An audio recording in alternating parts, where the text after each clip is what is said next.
이번에 고향 창릉에 당첨됐었던 사전 청약 당첨자들이 대거 포기했습니다. 그럼 이게 바로 기회죠. 안녕하세요. 재테크 읽어주는 파일럿입니다.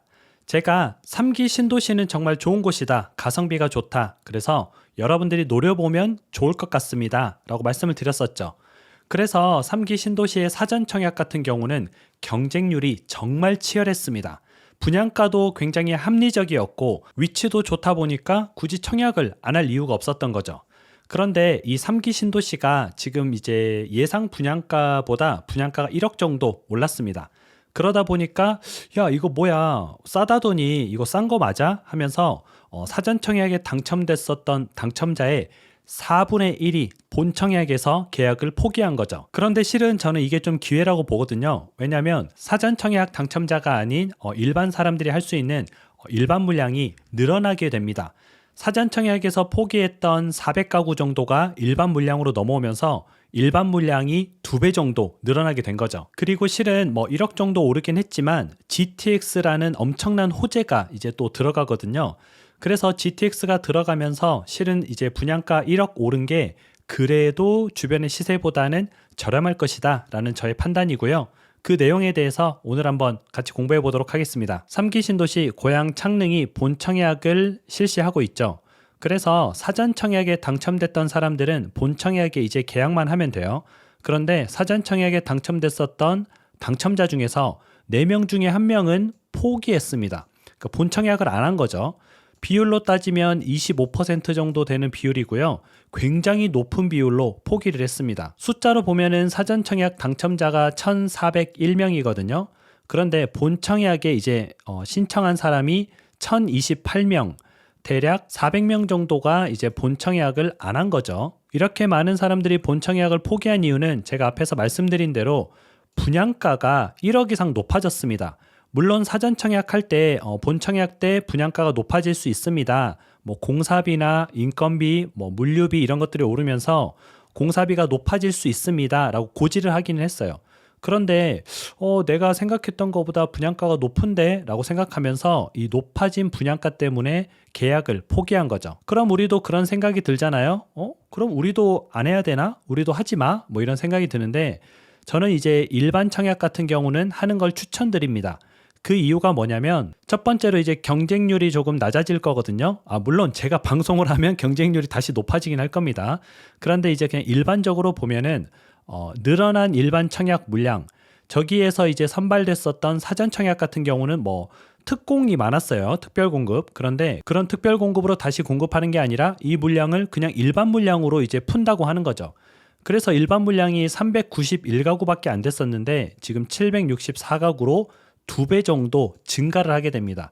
그럼 우리가 신청했을 때 당첨 확률이 2배 정도 올라가는 거죠. 그리고 이제 분양가가 좀 비싸다 하는데 제 생각에는 적정합니다. 25평이 지금 5억 5천, 30평이 6억 8천, 33평이 7억 7천인데 이게 예를 들어서 분양가가 6억 7천이었다. 그렇게 알고 있다가 7억 7천이라고 하면은 비싼 것 같은데 우리가 이제 주변 시세나 그곳의 이제 입지적인 위치 그런 것들을 좀 객관적으로 따져볼 필요가 있죠. 지도를 한번 보게 되시면은 S5블럭, A4블럭, S6블럭 이 세 군데가 지금 이제 본청약을 실시하는데 우리가 알고 있는 GTX A 노선 지금 파주에서 서울역까지는 뚫렸죠. 그게 이제 고향 창릉에도 여기 들어서게 됩니다. 이쯤에 들어서는데요. 이 거리가 대략 한 700m? 700m면은 도보로 한 10분이거든요. 우리가 도보로 10분 이내에 GTX역을 이용할 수 있다? 그러면 저는 굉장히 좋은 입지라고 보고 있거든요. 그리고 이 뒤쪽으로 보면은 초, 중, 고가 다 들어옵니다. 그러니까 학군이 좋죠. 초등학교부터 고등학교까지 바로 옆에 붙어 있는 학교를 보낼 수가 있고요.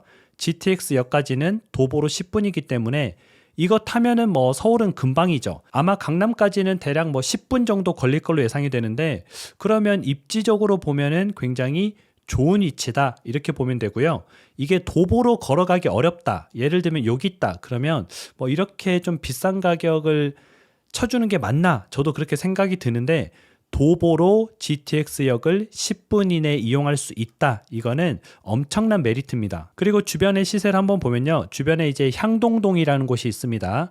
이곳의 시세가 5년 된 아파트가 33평이 8억에서 9억 정도 합니다. 향동동 같은 경우에는 GTX가 들어가지 않아요. 그런데 8억에서 9억 이 정도 형성이 돼 있어요. 그럼 GTX역 초역세권 같은 경우인데 분양을 7억 7천에 한다? 이거보다 일단 싸잖아요. 그러면 향동동에 사람이 집을 사겠어요? 아니면은 고향 창릉에 집을 사겠어요? 당연히 여기에 집을 사겠죠. 향동동이 이제 고향에서 차로 한 5분 정도 떨어진 거거든요. 그래서 만약에 내가 차로 서울로 출퇴근한다고 하더라도 5분만 더 가면은 집값이 1억 정도 싸다. 그러면 차로 5분을 더 가죠. 그리고 필요할 때 GTX역을 이용하면은 더 빨리 서울 안으로 또는 강남으로 갈 수 있다. 이러면 당연히 고향 창릉이 위치가 더 좋은 게 됩니다. 그리고 실은 여기가 이제 8, 9억이니까 이곳의 집값이 내려가거나 또는 7억 7천짜리 GTX 역세권이 올라가거나 둘 중에 하나야겠죠. 당연히 올라간다면 향동동의 가격보다 더 올라갈 거고요. 제 생각에는 뭐 한 2억에서 3억 정도 더 올라갈 수 있을 여지가 있어 보이고요. 물론 이제 공사비가 예상보다 오르긴 했어요. 그래서 그 부분은 우리가 좀 기분이 나쁘죠. LH 이놈들 이런 식으로 하면 안 돼 라고 얘기는 할 수 있지만 제 생각에는 그래도 시세보다 한 2, 3억은 싸다 이렇게 생각이 들고요. 물론 이제 향동동의 시세가 떨어질 수 있습니다. 이건 뭐 사람 일은 모르는 거니까. 하지만 지금 봤을 때는 향동동보다 당연히 가격이 높아야 되니까 우리가 2, 3억 싸다 그렇게 볼 수가 있는 거죠. 청약 조건을 한번 볼게요. 수도권 거주의 무주택자면 되고요. 입주자 저축 가입자면 됩니다. 청약 통장 같은 거 있죠. 그리고 소득 기준이 있는데 소득 기준이 굉장히 높아졌어요. 그래서 그 소득 기준이 굉장히 뭐 다양하게 나와 있으니까 여러분이 필요하시면은 입주자 모집 공고문을 다운받아서 보시면 됩니다. 청약 일정 같은 경우는 본 청약을 얘기하는 거예요. A4블럭은 신혼부부 희망타운이거든요. 2월 19일 날 청약이 가능하고요. 오늘이죠. S5블럭, S6블럭 같은 경우에는 내일하고 내일 모레. 그리고 의외로 청약하는 사이트 어디서 청약을 하는지 그걸 모르시는 분들이 굉장히 많더라고요. LH 청약센터에서 하는데 여러분들 찾기 어려우시니까 제가 고정 댓글에 링크를 해두겠습니다. 그 링크를 누르고 들어가서 청약을 하시면은 조금 더 쉽게 청약을 하실 수가 있을 겁니다.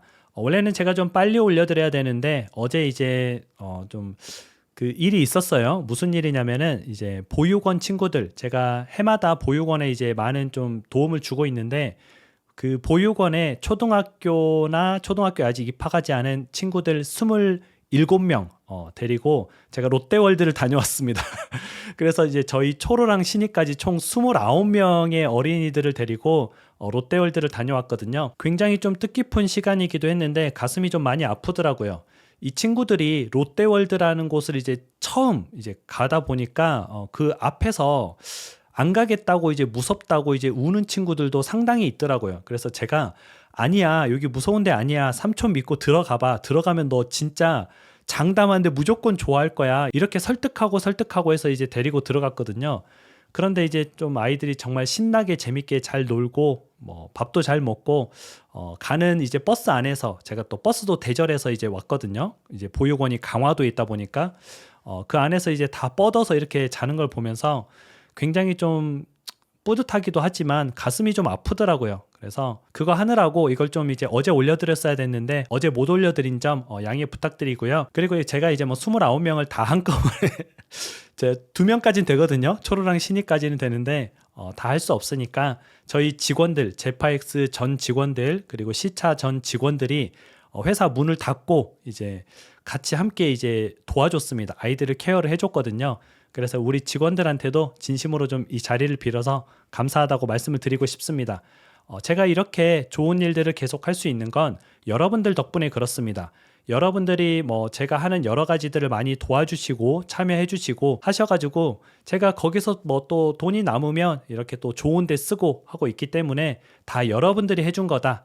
여러분들이 강화도 계명원 보육원 친구들 27명을 롯데월드를 태어나서 처음으로 보여줬다 이렇게 생각하시면 될 것 같습니다. 앞으로도 여러분들하고 같이 좀 의미 있고 재미있는 일을 계속 해보도록 할게요. 그럼 오늘 방송은 또 여기까지 하도록 하겠습니다.